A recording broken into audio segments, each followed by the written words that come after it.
सभी सम्मानित दर्शकों का हार्दिक स्वागत एवं अभिनंदन करता है। जैसा कि आप सभी लोग जानते हैं कि गत वर्ष की भांति इस वर्ष भी प्रयोगांग परिवार हमारे इस उत्तराखंड के गौरव, बल्कि हमारे इस भारत देश के गौरव स्वर्गीय निर्मल पाटिल जी के इस जन्म दिवस को आयोजित कर रहा है और इस वर्ष उनका 56वां जन्म दिवस हम यहाँ पर मनाने जा रहे हैं। और इसी जन्म दिवस के उपलक्ष्य पर द्वितीय नाट्य महोत्सव प्रयोगांग परिवार नैनीताल आज यहाँ पर आयोजित करने जा रहा है। आप सभी निर्मल पाटिल जी के बारे में जानते हैं, उनके विषय में अधिक न कहकर मैं केवल यही थोड़ा सा प्रकाश उनके जीवन के बारे में डालना चाहूँगा, उनके बारे में बताना चाहूँगा कि 10 अगस्त 1962 को जन्मे निर्मल पाटिल जी ने अपने पढ़ाई और अपने कैरियर की जो शुरुआत है वो इसी CRSC इंटर कॉलेज नैनीताल से की। और ये बड़े ही सौभाग्य की बात है कि आज हम उनका ये जन्म दिवस इसी विद्यालय से मना रहे हैं। इसी विद्यालय में उन्होंने प्राइमरी शिक्षा के बाद पढ़ाई अपनी प्रारंभ की और 12वीं तक की पढ़ाई पूरी करने के बाद उन्होंने यहीं से उनके अंदर थिएटर के जो बीज थे वो उनके अंदर अंकुरित हुए और फिर DSB कॉलेज में जाकर उन्होंने उसे पूरी तरह से आत्मसात कर लिया। इस वर्ष मुंशी प्रेमचंद्र जी की कहानी बड़े भाई साहब का मंचन प्रयोगांग परिवार नैनीताल इस वर्ष कर रहा है, तो इस कहानी में थोड़ा सा प्रयोग करने की कोशिश की गई है। आशा करते हैं कि आप भी इस कहानी को पसंद करेंगे। तो अधिक न कहते हुए प्रस्तुत करते हैं प्रयोगांग परिवार नैनीताल आप सभी के सामने हमारे इस स्वर्गीय निर्मल पाटिल जी के जन्म दिवस के अवसर पर द्वितीय नाट्य महोत्सव की प्रस्तुति नाटक बड़े भाई साहब। चांद निकला बादलों से पूर्णिमा का, एक दरिया उमड़ कर पीले गुलाबों सा, झूमता है बादलों के पंख जैसे पांव।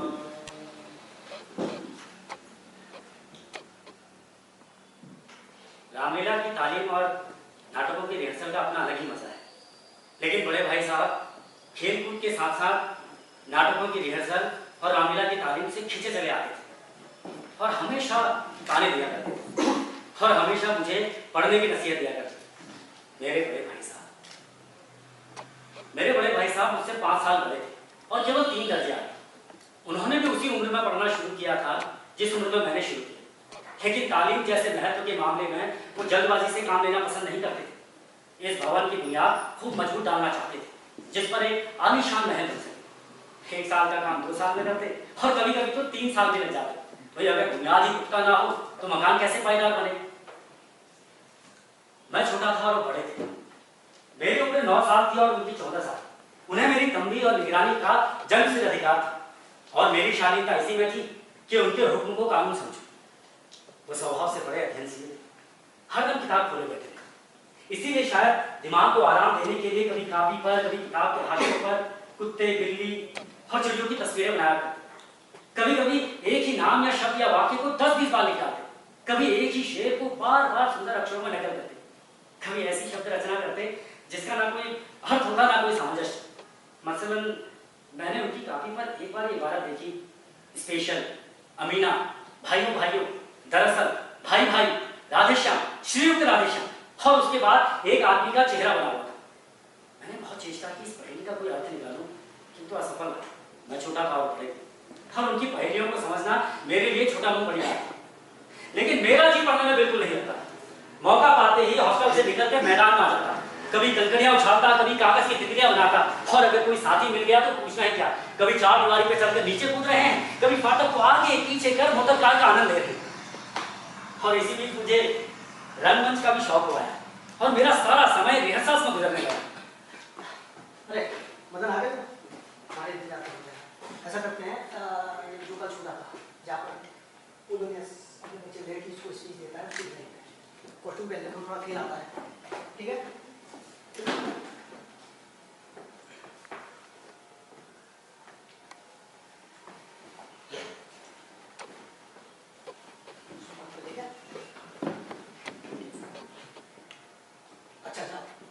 मेरी दुआएं तुम्हारे साथ हैं और फिर ये जल्द सीखे टाल देना अपने दिल की बात कभी जुबान पर न हो और ना ही किसी इरादे को अच्छी तरह जांचे परखे बनाए उस पर अमल करना। मिलनसार होना मगर इतने नहीं कि अपनी कीमत ही गिरा। तुम तुम्हारे जो दोस्त हैं और जिनकी दोस्ती को तुम आजमा चुके हो, उन्हें फौलाद की कड़ी से बांध कर अपने सीने से लगाए रखा। मगर अभी जिनका रंग रूप भी तुम्हारे सामने नहीं खुला, ऐसे हरेरे गहरे साथी संगाती की स्वक्त सत्कार अपनी हथेली की खाल उतार मत करना। झगड़े में पड़ने से बचना मेरे बच्चे, और अगर पड़ भी जाओ तो फिर उसे ऐसे निभाना कि दुश्मन तुमसे बचता फिरे। सुनना सकती, सुनना किसी से नहीं, राय सबसे दे, लेकिन फैसला अपने तक रखना। कपड़े दाने खरीदना मेरे बच्चे, बटवा जितनी इजाजत दे, मगर निराली धक्के नहीं, कीमती मगर भड़कीले नहीं, क्योंकि आदमी अक्सर अपने लिबास से पहचाना जाता है। और फ्रांस के अमीर मुल्क और ऊंचे से ऊंचे तबकों के लोग इस मामले और खासकर इस मामले बड़े शौकीन और दिल वाले। कर्ज देना ना कर्ज लेना, कर्ज देने से दोस्ती तो जाती है, साथ में रखो, और कर्ज लेना तुम खर्च की धार को कुंद कर पहने बच्चे। और सबसे बड़ी बात, अपने लिए ईमानदार रहना, फिर तुम कभी दूसरे के लिए गलत साबित नहीं होगे। ये वैसे ही अकल बात है जैसे दिन के बाद रात। अच्छा अब जाओ, मैं दुआ करता हूँ मेरी बातें तुम्हारे अंदर अच्छी तरह सीखिए। कहाँ गए? हमेशा यही प्रश्न इसी ध्वनि में पूछा जाता और मेरे पास इसका जवाब केवल मौन था। न जाने मेरे मुंह से ये बात क्यों ना निकलती कि कुछ देर रिहर्सल कर रहा था। मेरा मौन कह देता कि मुझे अपना अपराध स्वीकार, और भाई साहब के पास इसके अलावा कोई और चारा ना होता कि स्नेह और रोष से भरे शब्दों से मेरा सत्कार करें। कहाँ थे? मैंने पूछा कहाँ थे तुम? और वो अंग्रेजी का पाठ याद कर लिया तुमने? देखो, इस तरह अंग्रेजी पढ़ोगे तो जिंदगी भर पढ़ते रहोगे और खर्च नहीं आएगा। अंग्रेजी पढ़ना कोई हंसी खेल नहीं है कि जो चाहे पढ़ ले, नहीं तो रहरा गहरा नथु गहरा सभी अंग्रेजी के विद्वान हो जाते। अरे यहाँ रात दिन आंखें खोलनी पड़ती हैं और खून जलाना पड़ता है, तब कहीं जाकर ये विद्या आती है। और आती भी क्या है, हाँ कहने को आ जाती है। बड़े बड़े विद्वान भी शुद्ध अंग्रेजी नहीं लिख सकते, बोलना तो दूर की बात रही। और मैं कहता हूँ तुम कितने बड़े घोचू हो कि मुझे देखकर भी सबक नहीं देते। मैं कितनी मेहनत करता हूँ ये तुम अपनी आंखों से देखती हो। अगर नहीं देखते तो इसमें तुम्हारी आंखों का कसूर है, तुम्हारी बुद्धि का कसूर है। आए दिन खेल तमाशे होते हैं, नाटक होते हैं, नौटंचा होते हैं। कल मुझे जाते देखा, रोज हॉकी और क्रिकेट के मैच होते हैं, मैं पास नहीं पढ़ता, हमेशा पढ़ता रहता हूँ। उस पर भी एक एक दर्जे में 2-2, 3-3 साल लग जाते हैं। फिर तुम किस तरह आशा करते हो कि यूं खेलकूद में वक्त गवाकर पास हो जाओगे? मुझे तो 2 से 3 साल ही लगते हैं। लेकिन सुनो, तुम उम्र भर इसी दर्जे में पड़े सड़ते रहोगे। और सुनो, अगर तुम्हें यूं ही जिंदगी गंवानी है तो बेहतर है कि गांव चले जाओ और मजे से गिल्ली डंडा खेलो। दादाजी की गाड़ी कमाई के रुपए क्यों बर्बाद करते हो? मैं ये लताड़ सुनकर आंसू बहाने लगता। जवाब ही क्या था? अपराध मैंने किया तो लताड़ कौन सा है? भाई साहब ऐसी लगती बातें कहते हैं कि जिगर का टुकड़ा टुकड़ा हो जाता। और ऐसी निराशा में कुछ देर के लिए मैं सोचने लगता क्यों ना घर चला जाऊं। जो काम मेरे बुद्धि का नहीं है उसमें हाथ डालकर क्यों अपनी जिंदगी बर्बाद करूं? मुझे अपना मूड लेना मंजूर था, मगर इतनी मेहनत, मुझे तो चक्कर आने लग जाते। लेकिन घंटे 2 घंटे के बाद निराशा के बादल छट जाते और मैं चटपट एक टाइम टेबल बना पाता। टाइम टेबल में खेलकूद की मत बिल्कुल हो जाती। प्रातः काल उठना, मुंह हाथ नाश्ता कर पढ़ने बैठ जाना, प्रातः 6 बजे से 7 बजे तक अंग्रेजी, 7 से 8 बजे तक हिसाब और 8 से 9:30 बजे तक इतिहास, फिर भोजन, उसके बाद स्कूल से वापस आकर आधा घंटा आराम, 4 से 5 तक भूगोल, 5 से 6 तक ग्रामर, आधा घंटा हॉस्टल के बाद टहलना, 6:30 से 7 बजे तक अंग्रेजी कंपोजिशन, फिर भोजन, उसके बाद आधा घंटा टहलना और उसके बाद फिर अनुवाद, फिर हिंदी के बाद विविध विषय और फिर विषय। मगर टाइम टेबल बना लेना एक बात और उस पर अमल करना दूसरी बात। पहले ही दिन से उसकी अवहेलना शुरू हो जाती। मैदान की वो सुखद हरियाली, हवा के वो हल्के हल्के झोंके, फुटबॉल की वो उछल-कूद, वॉलीबॉल की वो तेजी, रिहर्सल रूम का वो अपनापन मुझे अज्ञात और अनिवार्य रूप से अपनी ओर खींच ले जाता। वहां जाकर मैं सब कुछ भूल जाता। तो जानलेवा टाइम टेबल, आंख पर पुस्तकें, मुझे किसी की याद न रहती। सुनो पांडवों, सुनो, ये उचित नहीं हुआ, उचित नहीं हुआ। ये बैरी दल के कारण इस मेरे हल को भूल गया। मैं तटस्थ दर्शक था रण का, इसीलिए वो भूल गया। वत्स सुयोधन की चंगा, उसने गदा प्रहार किया, क्षण में कुल के विनय वैभव को यूं मिट्टी में मिला दिया। सुनो, वत्स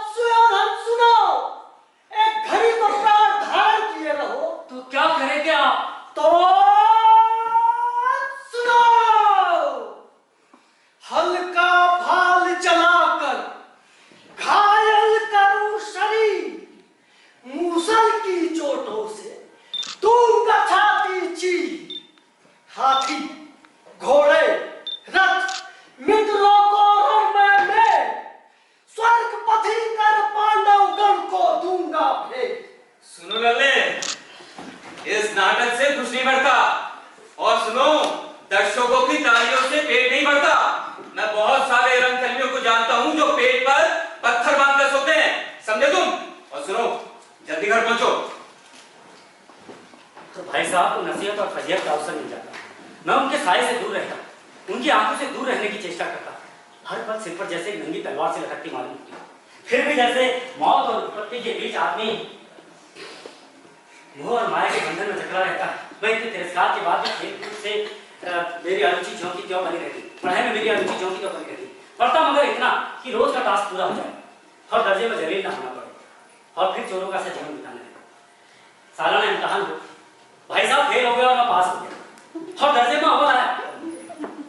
जी में आया कि भाई साहब को आड़े हाथों में, भैया भाई साहब और मेरे बीच केवल एक दर्जे का अंतर रह गया। अरे कहाँ गई आपकी घोर तपस्या? मुझे देखिए, खेल का कुत्ता भी रहा और दर्जे में अव्वल भी। लेकिन भाई साहब इतने दुखी और उदास थे कि मुझे उनसे दिली हमदर्दी और उनके घाव पर नमक छिड़कने का इरादा भी मुझे लज्जास्पद मालूम। हाँ, अगर भाई साहब ने फिर वसीयत की तो साफ कह दूंगा, आपने अपना खून जलाकर कौन सा तीर मार दिया? मुझे देखिए, खेलते कूदते दर्जे में अव्वल।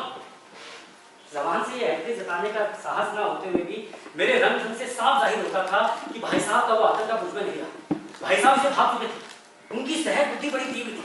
एक दिन जब भोर का सारा समय गुल्ली डंडे की भेंट कर मैं ठीक भोजन के समय घर लौटा तो भाई साहब ने मानो तलवार खींची और मुझ पर टूट पड़े। एक तो सर पास हो गए और दर्जे में अव्वल आ गए हो तो तुम्हारे दिमाग हो गए। मगर भाईजान, घमंड तो बड़ों बड़ों का नहीं रहा। इतिहास में रावण का हाल तो पढ़ा ही होगा। उसके चरित्र से तुमने कौन सा उपदेश लिया या यूं ही पढ़ी है? महज इम्तिहान पास कर लेना बड़ी चीज नहीं है, असल चीज है बुद्धि का विकास। जो कुछ पढ़ो उसका अभिप्राय समझो। रावण भूमंडल का स्वामी था, ऐसे राजाओं को चक्रवर्ती राजा कहते हैं। आजकल अंग्रेजों के राज का विस्तार काफी बढ़ गया है, लेकिन हम उन्हें चक्रवर्ती नहीं कह सकते क्योंकि बहुत से राष्ट्र उनके अधीन नहीं है। रावण चक्रवर्ती राजा था, सभी राजा उसे कर देते थे, यहाँ तक कि आग और पानी के देवता भी उसके दास थे। मगर उसका क्या हुआ? घमंड ने उसका नामो निशान कर मिटा दिया। कोई उसे चुल्लू पानी देने वाला भी नहीं बचा। शैतान के बारे में तो पढ़ा ही होगा। उसे ये विश्वास हुआ था कि ईश्वर से बढ़कर सच्चा भक्त कोई है ही नहीं। अंत में स्वर्ग से नरक में ढकेल दिया गया और शायरी में भी एक बार भीख मांग मांग कर मर गया बेचारा। और तुमने तो अभी केवल एक दर्जा पास किया है और अभी से तुम्हारी स्थिति क्या है? ये समझ लो कि तुम अपनी मेहनत से पास नहीं हुए हो, अंधे के आग बटेर लग गई है। मगर भाईजान, बटेर भी केवल एक बार हाथ लग सकती है, बार बार नहीं। कभी कभी गिल्ली डंडे में भी अंधा चोट निशाना लग जाता है, इससे कोई सफल खिलाड़ी नहीं हो जाता। सफल खिलाड़ी वो है जिसका कोई भी निशाना खाली नहीं जाए। इसीलिए कहता हूं लल्ले, जब मेरे दर्जे में आओगे तो दांतों तले पसीना आ जाएगा। जब अलजेब्रा और ज्योमेट्री के लोहे के चले चबाने पड़ेंगे और इंग्लिस्तान का इतिहास याद करना पड़ेगा। 8 तो हेनरी घुसे, कौन सा कांड के सैलरी के समय में हुआ, क्या ये याद कर लेना आसान समझते हो? हेनरी 7वीं की जगह हेनरी 8वां लिखा नहीं कैसा लगता है? सबक है, सिफर भी नहीं मिलेगा, सिफर भी तुम हो किस ख्याल में? दर्जनों तो जेम्स हुए, दर्जनों विलियम्स और कॉलियो चार्ल्स। अरे भाई, दिमाग चक्कर खाने लगता है। इन अभागों को नाम भी नहीं सोचते थे, एक ही नाम के पीछे द्वियम, तीयम, चारुम और पंचम लगाते चले गए। अगर मेरे से पूछते तो 10 लाख नाम बता देता। और ज्योमेट्री, जी हाँ, ज्योमेट्री तो बस खुदा की पना और बहुत जो की जगह और जो बहुत इंडिया की सारे नाम बताया। आखिर इस और जो बो में क्या फर्क है? आपने दाल भात रोटी खाई या भात दाल रोटी, क्या फर्क पड़ता है? लेकिन इन परीक्षकों को इसकी कोई परवाह नहीं। ये तो यही देखते हैं जो पुस्तक में लिखा है। चाहते हैं लड़के अक्षर अक्षर रट डालें और इसी रटन करा उन्होंने शिक्षा रख होगा। अब कह दिया, समय की पाबंदी पर एक निबंध लिखो जो 4 पन्नों से कम ना हो, जो ठीक संक्षेप में 4 पन्नों से कम ना हो। अब आप कॉपी सामने खोले, कलम हाथ में लिए उसके नाम को हुई। अरे कौन नहीं जानता कि समय की पाबंदी बड़ी अच्छी बात है। इससे आदमी के जीवन में संयम आ जाता है, दूसरों का इस पर स्नेह बढ़ने लगता है और उसके कारोबार में उन्नति होने लगती है। इतनी सी बात के लिए 4 पन्ने कौन लिखे? अरे जो बात एक वाक्य में कही जा सकती है उसके लिए 4 पन्ने लिखने की जरूरत? भाई मैं तो इसको हिमाकत समझता हूँ। ये समय की बचत नहीं बल्कि समय की बर्बादी है। अनर्थ तो ये है कि कहा जाता है कि समय की पाबंदी बस संक्षेप में निबंध लिखो जो 4 पन्नों से कम ना हो। ठीक संक्षेप में तो 4 पन्ने हुए, नहीं तो 100-200 पन्ने लिखवाते। तेज भी दौड़ी और धीरे धीरे। उल्टी बात है कि नहीं? अजी बालक भी इतनी सी बात समझ सकते हैं, लेकिन इन अध्यापकों को इतनी भी तमीज नहीं। उस पर दावा करते हैं कि हम अध्यापक हैं। हाँ तो लल्ले, मेरे फेल होने पर मत जाइए। जब मेरे दर्जे में आइएगा तो ये सारे पापड़ बेलने पड़ेंगे, तब तुम्हें आटे दाल का भाव पता चलेगा। समझे तुम? स्कूल का समय निकट था, नहीं भगवान जाने उपदेश माला कब समाप्त। आज मुझे भोजन निस्वाद सा लग रहा है। अपने पास होने की खुशी भी आती रह गई। भाई साहब ने अपने दर्जे की पढ़ाई का जो भयंकर चित्र खींचा, उसने मुझे भयभीत कर दिया। स्कूल छोड़कर घर नहीं भागा, यही गनीमत। लेकिन इतने तिरस्कार करती पुस्तकों में मेरी अरुचि ज्योति क्यों बनी रही? पढ़ता मगर बहुत कम। फिर सालाना काम कुछ ऐसा संयोग हुआ कि भाई साहब फिर फेल हो गए और मैं पास हो गया। मैंने बहुत मेहनत नहीं की, लेकिन दर्जे में अव्वल आया। भाई साहब ने प्राणांतक परिश्रम किया था, कोर्स का एक एक शब्द चाट रहे थे। सवेरे उठकर इधर, शाम को सोने से पहले उधर। मुद्रा कांतिहीन हो गई, लेकिन बेचारे फेल हो गए। जब नतीजा सुनाया गया तो भाई साहब रो पड़े, मुझे भी रोना आया। मुझे लगा अगर शायद मैं भी फेल हो गया होता तो शायद भाई साहब को इतना दुख ना होता। लेकिन विधि की बात कौन टाले? अब भाई साहब और मेरे बीच केवल एक दर्जे का अंतर रह गया। मन में एक बुरी भावना उत्पन्न हुई, अगर भाई साहब एक साल और फेल हो जाए तो मैं उनके बराबर आ जाऊंगा, फिर वो किस आधार पर मेरी फजीहत कर सकेंगे। लेकिन मैंने अपने भीतर से इस कमीने विचार को बलपूर्वक बाहर निकाल दिया। भाई आखिर मेरे हित के लिए तो मुझे डांटते हैं, और फिर ये उनके उद्देश्यों का ही असर है जो मैं कक्षा में धनाधन पास होता जाता हूँ, वो भी इतने अच्छे नंबरों से। हाँ, भाई साहब बहुत कुछ नरम पड़ चुके हैं। कई बार मुझे डांटने का अवसर पाकर भी वो धीरज से काम लेते। शायद अब वो खुद समझने लगे थे कि मुझे डांटने का अधिकार उन्हें नहीं रहा, और रहा भी तो बहुत कम। अब मेरी स्वतंत्रता भी बढ़ी और मैं उनकी सहिष्णुता का उचित लाभ उठाने लगा। अब मुझ में ये धारणा हुई कि मैं तो पास हो ही जाऊंगा, पढ़ूं या ना पढ़ूं, भाई मेरी किस्मत बर्बाद है। अब मेरा सारा समय आराम से रिहर्सल्स में गुजरने लगा। भाई वो पैसे खाता है ना, और गाली बेटा वही दे सकता है जो रोटी खाता हो। जो सरकारी कर्मचारी जितना नम्र होता है वो उतने ही पैसे खाता है। वो शिवशंकर है ना, उसे अगर कुत्ता भी काट ले तो कहेगा, हे स्वान श्रेष्ठ, काट तो लिया है पर छपुआ मत देना।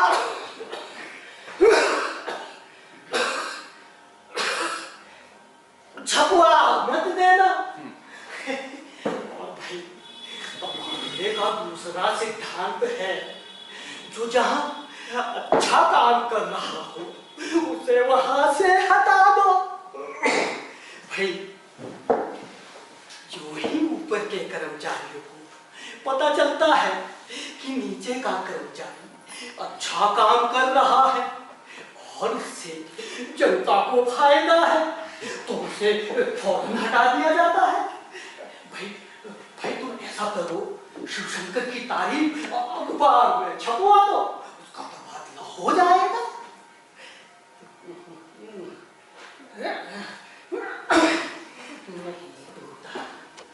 भाई बुढ़ापे का एक एक बाल सताता है। तो काका उस तरह की नहीं खुलवा लेते हैं। नहीं भाई, मुझसे चेहरा रोबदार होता है और रोब से आदमी बड़ा होता है। अगर शरदचंद्र या रविंद्रनाथ टैगोर वैसा सुंदर रेशमी चोगा ना पहनते तो क्या इतने बड़े कवि कहलाते। और शरदचंद्र जिंदगी भर मामूली धोती कुर्ते में रहे तो उन्होंने उसका नतीजा भी भुगता। जिंदगी भर तो बंगाल से बाहर जा नहीं पाए। खैर छोड़ो इस बकरहेसी को, और छोड़ो यार मदन आज के रिहर्सल को। हो गया है टाइम, आज काफी कर लेंगे हम, फिर मिलता है कल। ओके चल। मुझे कनकौवे उड़ाने का नया शौक पैदा हुआ। अब सारा समय पतंगबाजी की भेंट होता था। मैं भाई साहब का अदब करता था। माशा देना, कन्ने पातना, पतंग टूर्नामेंट की तैयारी, ये सब समस्याएं गुप्त रूप से हल की जाती थी। मैं भाई साहब को यह संदेह नहीं होने देना चाहता था कि उनका अदब और लिहाज मेरी नजरों से कम हो गया है। एक दिन संध्या समय हॉस्टल से दूर मैं कनकौवे के पीछे बेतहाशा दौड़ना चला जा रहा था। आंखें आसमान की ओर थी, मन उस आकाशगामी पथिक की तरफ जो मंद गति से झूमता हुआ पतंग की ओर चला आ रहा था। मानो कोई आत्मा विरक्त मन से नए संस्कार ग्रहण करने चली आ रही थी। बारूद की पूरी सेना लगे और ठाड़ ठाड़ उसके पीछे दौड़ी चली आ रही थी, जहां सब कुछ समतल था, न गाड़ियां, न ट्रामे, न मोटरसाइकिल। इन बाजारी लड़कों के साथ ढेले के कनकौवे के लिए दौड़ते तुम्हें शर्म नहीं आती? तुम्हें इसका लिहाज नहीं कि अब तुम नीची जमात में नहीं बल्कि 8वीं जमात में आ गए हो। और से ऐसे मिलिट्रियों को जानता हूं जो आज अव्वल दर्जे के डिप्टी मजिस्ट्रेट हैं और बहुत से आखिरी जमात वाले हमारे लीडर हैं, जिनकी मातहती में बड़े बड़े विद्वान काम करते हैं, और तुम उसी 8वें दर्जे में आकर इन बाजारी लड़कों के साथ ढीले की तरफों के लिए दौड़े। मुझे तुम्हारी इस कमअक्ली पर दुख होता है। तुम सही हो, उसमें कोई शक नहीं, लेकिन वो जहन किस काम का जो हमारे आत्मगौरव की हत्या कर डाले? तुम अपने मन में यही समझते होगे कि मैं भाई साहब से महज एक दर्जा नीचे हूं और मुझे कुछ कहने का हक नहीं। और आज तुम मेरी जमात को क्यों ना जाओ, और परीक्षकों का यही हाल रहा तो निसंदेह अगले साल तुम मेरे समकक्ष हो जाओ, और हो सकता है 1 साल बाद तुम मुझसे आगे भी निकल जाओ। लेकिन मुझ में और तुम में जो 5 साल का अंतर है ना, वो तुम क्या खुदा में नहीं मिटा सकता। आज तुम एमए या डीफिल क्यों ना हो जाओ। समझ किताबें पढ़ने से नहीं आती है, दुनिया देखने से आती है। हमारी अम्मा ने कोई दर्जा पास नहीं किया और दादा भी शायद 5वीं 6ठी जमात के आगे नहीं गए, लेकिन उन्हें हमें समझाने सुधारने का पूरा अधिकार है। इसलिए नहीं कि वे हमारे जन्मदाता हैं, इसलिए कि उन्हें दुनिया और जिंदगी का हमसे ज्यादा तजुर्बा है। देर न करे, आज मैं बीमार पड़ जाऊं तो तुम्हारे तो हाथ पांव खुल जाएंगे। दादाजी को तार देने के सिवा तुम्हें कुछ नहीं सूझेगा। लेकिन तुम्हारी जगह दादा हूं, ना तो घबराए नहीं बदमाश हूं। पहले खुद मर्ज पहचान कर उसका इलाज करेंगे, अगर उसमें सफल नहीं हुए तब जाकर कहीं किसी डॉक्टर को बुलाएंगे। खैर, बीमारी तो बड़ी चीज है। हम तुम तो इतना भी नहीं जानते कि महीने भर का खर्च महीने भर कैसे चले। जो कुछ दादाजी भेजते हैं उसे हम 20-22 तक ही खर्च कर डालते हैं, फिर नाश्ते को मोहताज हो जाते हैं, धोबी और नाई से मुंह चुराने लगते हैं। अपने हेडमास्टर साहब को ही देखो, एमए है कि नहीं, और वो भी यहाँ के नहीं ऑक्सफोर्ड के। पूरे 1 लाख रुपए पाते हैं, लेकिन उनके घर का खर्च कौन चलाता है? उनकी बूढ़ी माँ। यहाँ पर उनकी डिग्री बिल्कुल बेकार हो गई। पहले खुद घर का खर्च चलाते थे, हमेशा कर्जदार रहते थे, लेकिन जब से बूढ़ी माता ने घर का प्रबंध अपने हाथों में लिया है, मानो उनके घर में लक्ष्मी आ गई हो। तो सुनिए लल्ले, अगर आप यूं नहीं न माने ना, तो मैं इसका उपयोग भी कर सकता हूं। मैं जानता हूं तुम्हें मेरी बातें जहर लग रही होंगी। भाई साहब की इस नई युक्ति से मैं नतमस्तक हो गया। आज मुझे सब कुछ अपनी लघुता का अनुभव हुआ। मैंने सजल आंखों से कहा, नरगिस ने, आप जो कुछ फरमा रहे हैं वो आप बिल्कुल सच कह रहे हैं, और आपको इसको कहने का अधिकार है। गलती उड़ाने को मैं मना नहीं करता, मेरा जी भी लग जाता है, पर मैं क्या करूं? अगर तुम्हारी रक्षा नहीं करूं तो ये कर्तव्य तो मेरे सर है। कटा हुआ हमारे ऊपर से गुजरा, उसकी डोर लटक रही थी। भाई साहब हम पे है ही उछल कर उसकी डोर पकड़ ली और बेतहाशा हॉस्टल की तरफ दौड़े। वर्षों ये किताबें चूम चूम, बाधा विघ्नों में घूम घूम। वर्षों ये किताबें चूम चूम, बाधा विघ्नों में घूम घूम। सहधूप घाम पानी पत्थर, हम आए हैं